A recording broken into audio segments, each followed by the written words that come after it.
দুনিয়া সুন্দর, মানুষ সুন্দর, আসমান সুন্দর, জমিন সুন্দর, সুন্দরে সুন্দরে পাল্লা। জানি না কত সুন্দর তুমি আল্লাহ, জানি না কত সুন্দর তুমি আল্লাহ। বলেন না, জানি না কত সুন্দর তুমি আল্লাহ, জানি না কত সুন্দর। ঝরনা ছুটে চলে একে বেঁকে, পৃথিবীর বুকে কত ছবি একে। নদীর ওই কলতানে, সাগরের গর্জনে, ঢেউয়ে ঢেউয়ে দেয় পাল্লা। জানি না কত সুন্দর তুমি আল্লাহ, জানি না কত সুন্দর।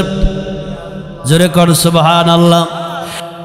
আব্দুল্লাহ ইবনে হুযাফা রাদিয়াল্লাহু আনহু এই কথা বলার সঙ্গে সঙ্গে ডাক্তার বলল, কত বড় সাহস! রোম সম্রাটকে বলল, রোম সম্রাট আব্দুল্লাহ ইবনে হুযাফা বলল, লাথি দিয়া মদের শুকরের গোশত সরাই দিবে, 7 দিন খায় না, বলে কে তো পাওয়ার আসে কোন জায়গা থেকে? রোম সম্রাট বলল, ঠিক আছে, একটা কড়াইয়ের ভিতরে তেল গরম করো। আব্দুল্লাহ ইবনে হুযাফাকে তেলের সামনে নিয়ে যাওয়া হলো। বলল, আব্দুল্লাহ ইবনে হুযাফা, এখনো সময় আছে, তুমি খ্রিস্টান ধর্ম গ্রহণ করো, আর নয়তো তোমার এই তেলে ভাজবো। আব্দুল্লাহ ইবনে হুযাফা রাদিয়াল্লাহু আনহু ডাক দিয়া বললেন, মুসলমান তো শহীদ হওয়ার জন্য রেডি, তুই যতই বই দেখাস না কেন, আমি তেলের ভিতরে মরতে পারি, আমি শহীদ হয়ে যেতে পারি, কিন্তু খ্রিস্টান ধর্ম আমি গ্রহণ করব না। কারণ ইমানদার মুসলমানরা জানে শহীদ হওয়ার সাথে সাথে সাক্ষাৎ হয়ে যাবে কার সাথে? আল্লাহর সাথে।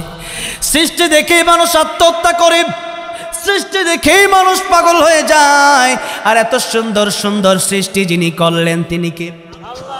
আমরা মাখলুক, খালেক কে? তাহলে সৃষ্টি যদি এত সুন্দর হয়, আমার আল্লাহ সুন্দর কম না বেশি? জোরে বলেন। দুনিয়া সুন্দর, মানুষ সুন্দর, আসমান সুন্দর, জমিন সুন্দর, সুন্দরে সুন্দরে পাল্লা।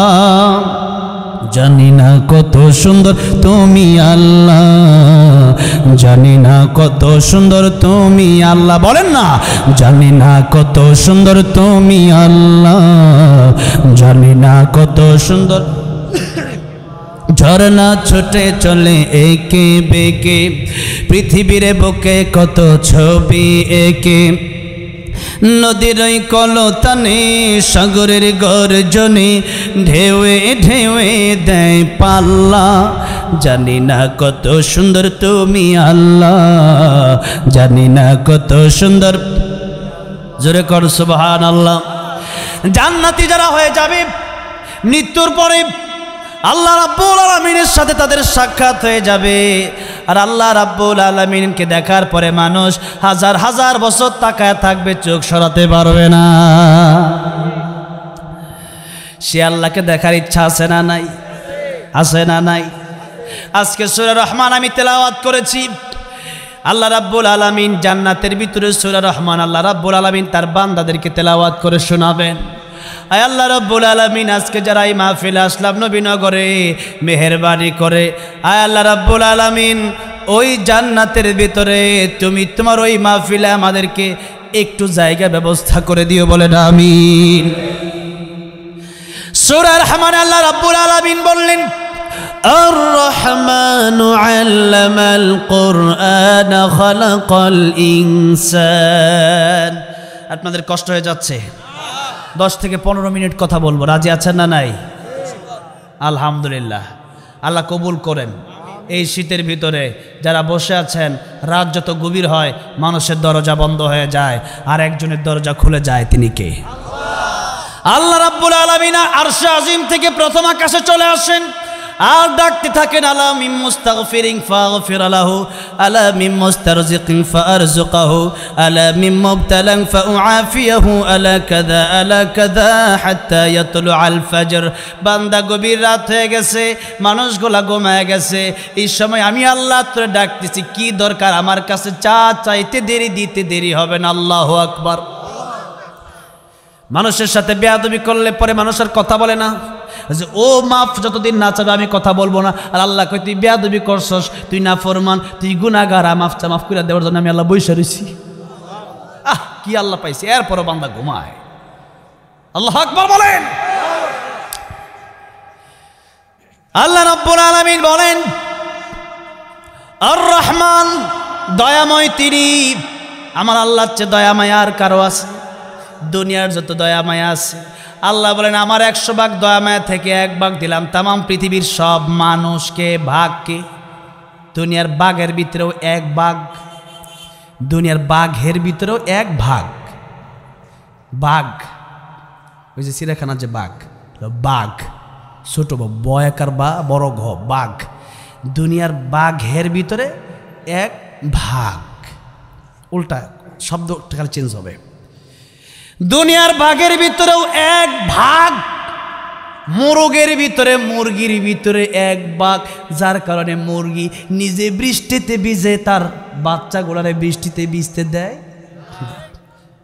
মা বাড়িতে বাবা আপেল কমলা আনছে, তার 5 জন সন্তানের 5টা দিয়া দেয়, মা খায় না।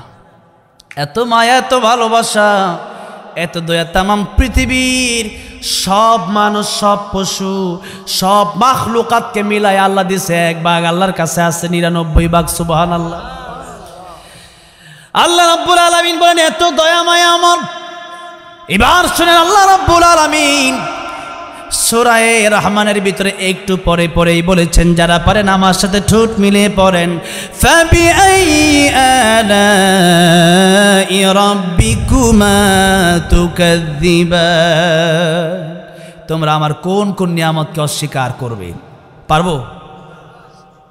এখন যদি মরে যায়, এখানে পৃথিবীর এমন কোন বাপের বেটার ক্ষমতা আছে যে আমারে, আমার রুহুটা দিয়ে আমার বাঁচায় রাখতে পারে? কোন নেতার ক্ষমতা আছে? কোন পীরের ক্ষমতা আছে আমার বাঁচায় রাখতেছে? এই মুহূর্তে যে কথা বলতেছি, আমরা মরে গেলে আমরা লোকটা মরে গেল, কিন্তু না, আমরা বেঁচে আছি। কথা বলা দরকার ছিল যে আমরা কেমনে বেঁচে আছি, কেমনে কথা বলি, কেমনে চলি, এটাই আশ্চর্য। তার মানে আমাদের ভিতরে আল্লাহর কুদরত চলছে। কি চলছে? আল্লাহর কুদরত। ওই দিন একজন আলেম কথা বলতে বলতে তার জবান বন্ধ হয়ে গেছে, আর কথা বলতে পারছিল না। হ্যাঁ, রফিউদ্দিন নুরি ভাই। তো আমি যে কথা বলছি, আমার জবান বন্ধ হতে পারে কি পারে না? মিরপুর শহীদ বুদ্ধিজীবীতে একদিন আলোচনা করার জন্য গেলাম। তো মাগরিবের পর আমার বয়ান, আসরের পর চিন্তা করলাম তো বুদ্ধিজীবী, তো তাদের কবর জিয়ারত করে আসি। তো জিয়ারত করতে করতে এক সময় দেখলাম একটা কবর লেখা ফিরোজ শাহ, মনে পড়ে গেল, গান গাচ্ছিল স্টেজে, 1 মিনিটের নাই ভরসা, সাঙ্গ হবে রং তামাশা, দম ফুরাইলে বন্ধু চক্ষু বুঝিলে। গান গাইতে গাইতে স্টেজেই মরণ হয়ে গেল। তো এই স্টেজে অনেকের মরণ হয়ে গেছে, এখানে আলোচনা শুনতে শুনতে অনেকের মরণ হয়ে গেছে। এখান থেকে বাড়ি ফিরে যেতে পারবেন কিনা তার কোনো গ্যারান্টি আছে?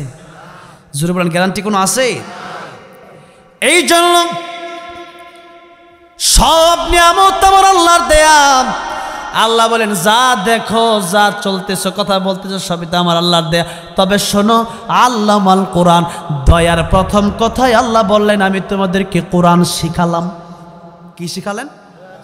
মাদ্রাসা তো, তার কারণে একটু মাদ্রাসা নিয়ে একটু কথা বলবো, দ্বীনি শিক্ষা নিয়ে একটু কথা বলবো, শুনবেন তো?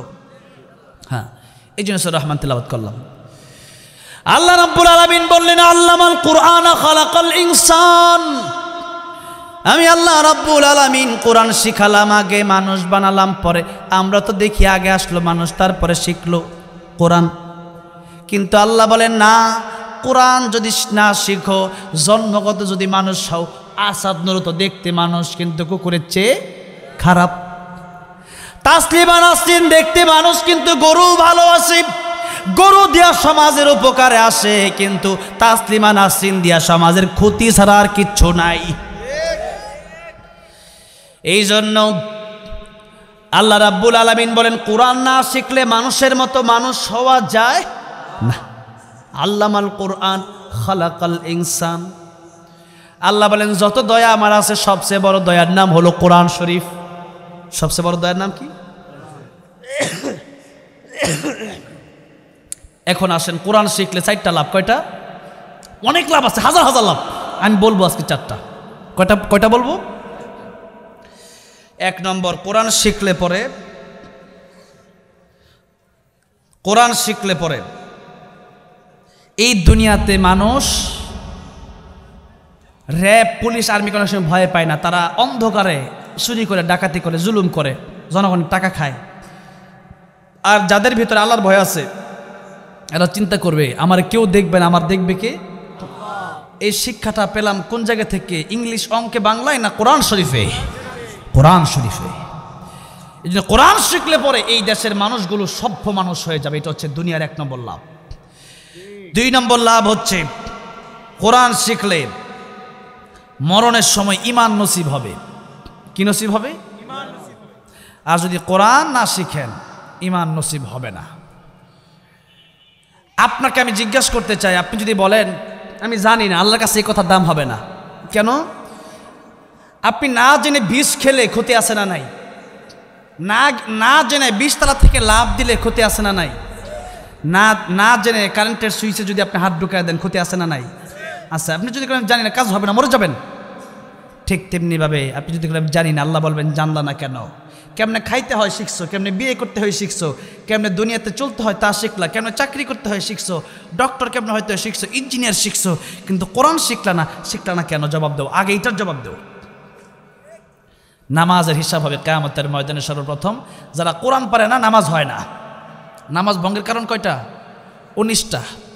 যারা কোরআন পারে না এদের নামাজ হয় না। কিয়ামতের ময়দানে প্রথমে ধরা খাবে নামাজের হিসাব দিতে গিয়া। এই জন্য কোরআন শেখার দরকার আছে না নাই? আমি বলেছিলাম 4টা বলবো, 2টা বললাম। 3 নম্বর, কবরে মুসা আলাইহিস সালাম হেঁটে যাচ্ছেন। ইমাম ফখরুদ্দিন রাজি রহমতুল্লাহ আলাইহি বলেন, তাফসিরে কাবিরে তিনি লিখেছেন, যাচ্ছে কবরের পাশ দিয়ে দেখছে আযাব হচ্ছে, আবার আসতেছে, দেখতেছে সেই কবরের জান্নাতের বাগান হয়ে গেছে। বলেন ও কবরবাসী কি ব্যাপার? কবরটা একটু আগে দেখলাম আযাব হয়, এখন এই কবরের জান্নাতের বাগান।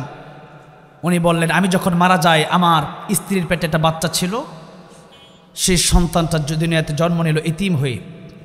এই তো একটু আগে আমার সন্তানটাকে আমার স্ত্রী তার মা মাদ্রাসায় ভর্তি করায় দিল, সে পড়ল বিসমিল্লাহির রহমানির রহিম। আল্লাহ রহমান রহিম এই কথা আমার বাচ্চা পড়ছে। আমার এতিম বাচ্চাটা আজকে এই আল্লাহকে রহমান রহিম বলে ডাক দেওয়ার কারণে আমার আল্লাহ বলতেছেন এই লোকের বাচ্চা এতিম ছেলে আমার রহমান বলেছে, রহিম বলেছে। এই লোকের কবর আযাব যদি হয় তাহলে আমি রহমান রহিম থাকতে পারি না, তার কবর আযাব মাফ। আমি জিজ্ঞাসা করতে চাই, যেই ব্যক্তিটার সন্তান কবরে যাওয়ার পরে শুধু রহমান রহিম বলল, কেবলমাত্র মাদ্রাসায় ভর্তি হলো, তাই আল্লাহ তার কবর আযাব মাফ করে দিল, বাপের কবর আযাব। আপনার সন্তান যদি হাফেজে কোরআন হয়, আলেমে দ্বীন হয়, নামাজি হয়, আপনার সন্তানটা যদি আল্লাহর প্রেমিক হয়, তাহলে আপনার কবরটা আল্লাহ জান্নাতের বাগান বানায় দিবে না? এরপরও যদি আপনি কন না আমি ডাক্তার ইঞ্জিনিয়ার বানাবো, আপনি বানান, আমার সমস্যা নাই। আপনার আল্লাহর তো কোনো লাভ হবে না। আপনি যদি আল্লাহকে মানেন আল্লাহ লাভ হবে নাকি? আপনার লাভ হবে আল্লাহকে মানলে। আপনি যদি আল্লাহকে না মানেন আল্লাহ লস হবে? আল্লাহ লস হবে না, আপনার লস হবে।